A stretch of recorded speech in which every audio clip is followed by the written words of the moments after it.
Crap. All right, so this is going to be a part 2 apparently. Had to reverse the camera, don't know that I can do that.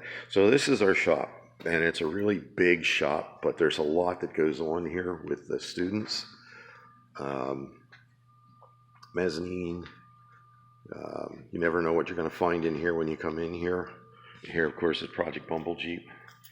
I wish it showed up on camera a little bit better, but I don't know if you can see it, but there's 2 different color yellows, and that's one because one's from the quart can, which is on the hood. The cowl, the grill, the right fender and the right bezel are, and you can see it up here too. That's all from aerosol cans, spray bombs. So anyhow, so this is our shop. It's huge, which is good. Our industrial arts program here at BMA encompasses, they're trying to start it back up, carpentry class, and then they have over on the other side, electrical, residential electrical. So this is where I bring my Bumble Jeep when I need to do some work on it. Let's go back and look at the new toolbox. I'm not going to open it up. I'm not done transferring tools into it yet. So there's the old box. The top half is a snap-on bicentennial edition. This whole setup here, I'm thinking about keeping the side shelf because that is really helpful. Paint it black and bada bing. I might even be able to get a spray can of wrinkle to match the texture on the new Cobalt box. So, all right, this is the new Cobalt box. Pause. All right, sorry about that. We have, I fired up all the lights in here. We just went through the whole campus, all the buildings, and had an LED conversion done. Which is so much nicer because this had the old sodium vapor lamps in here that require many minutes to fire up to full brightness. So this is a really nice change. And it should save us a lot of energy. So anyhow, there's the new box. There's my Project Bumble Jeep logo. So right now, I'm gonna set this thing down. Pause it and get tearing on the throttle body unit. So I'll be back. Okay, just found something very interesting. Well, first, new components on the throttle body.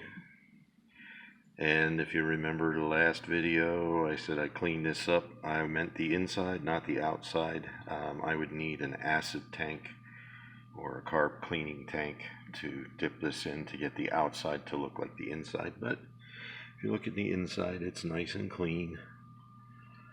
So there's those 2 new sensors. Now what I did check, because I was doing some research, and it said that this, of course, is your fuel pressure regulator valve.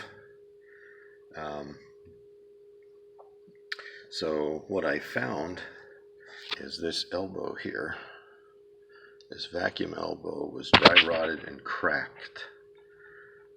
So I thought, well, it's leaking vacuum.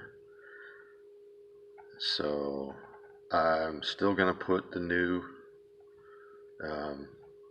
fuel pressure regulator valve in there when it comes in.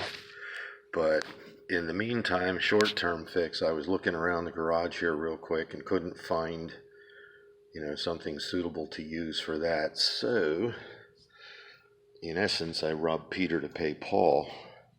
This is, let's see if I can get it to focus on this. This is the one that was on there. You can see it's quite cracked.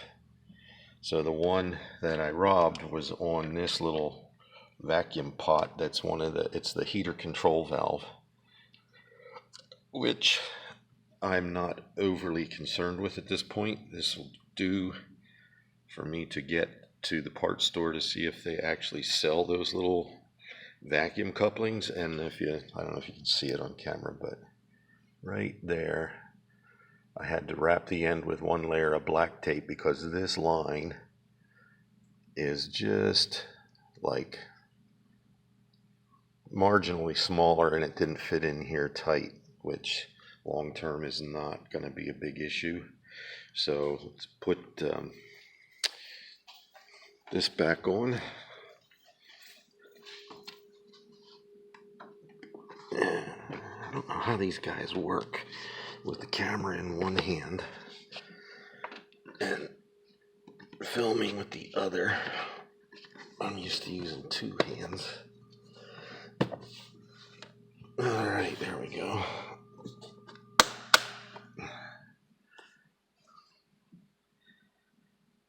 And you can get over here, but these need to be clamped down. They're easy to release. You just push a screwdriver right. Let's see if I can push a screwdriver right in there and it loosens it up and they come right off. So everything is taken care of on here at this point. Now it's time to get her up in the air and swap out that O2 sensor. So I will once again pause.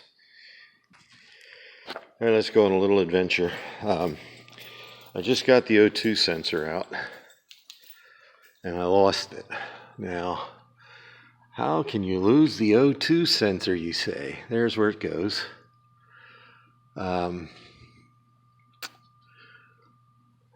So here's what happened. I did a no-no. First, I cut the wire off flush so I could get a socket over it because I have an O2 socket. And, pardon me, but right now I'm looking for the O2 sensor. There's the plug for it because it's missing in action. So I could get a full socket on it because the O2 socket did not work. It just wanted to expand and wasn't getting a hold of it. So like I said, I cut the wire right flush so I could get a regular deep well 7/8 socket over it. O2 sensors are 7/8, at least on most American cars.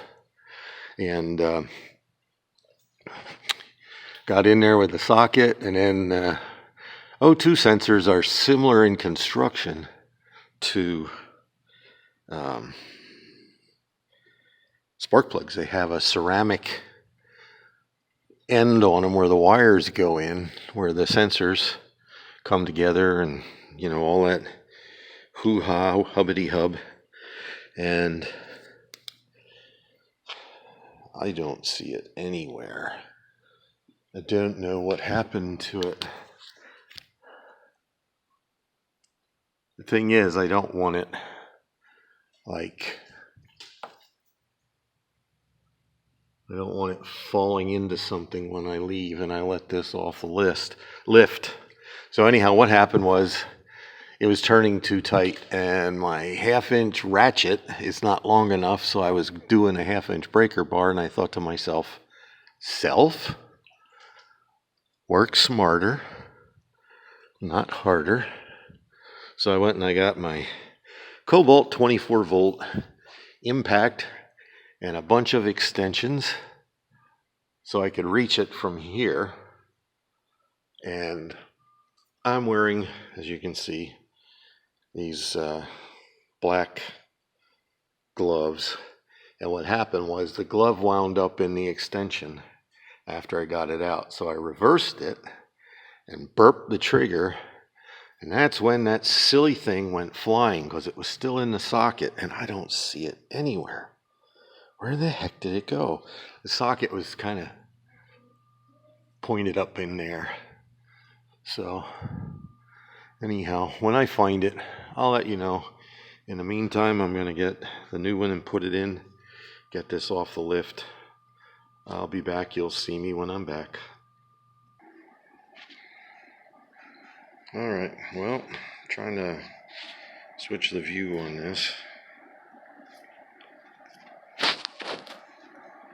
Not having any luck. So, okay, I foobarred.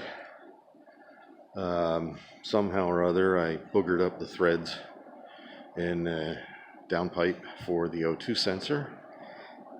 And now I got to see if I can find a tap and die, the correct size, because I thought, well, it's only going to go in there one more time.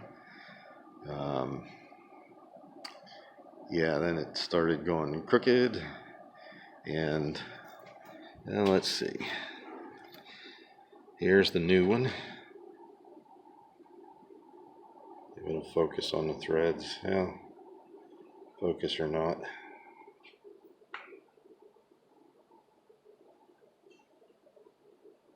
The threads are boogered. And the threads in the manifold are boogered as well. So I'm going to leave this here. Gonna run out and go for a ride with no O2 sensor. We'll see what that does. It may just throw an error, and of course there's no ECU in this like there is in the 96 and up, so who knows. I just got to run over to Lowe's and see if I can get a tap and a die for this thing. Should probably take the O2 sensor. I still haven't found the old one, so I don't know where that went.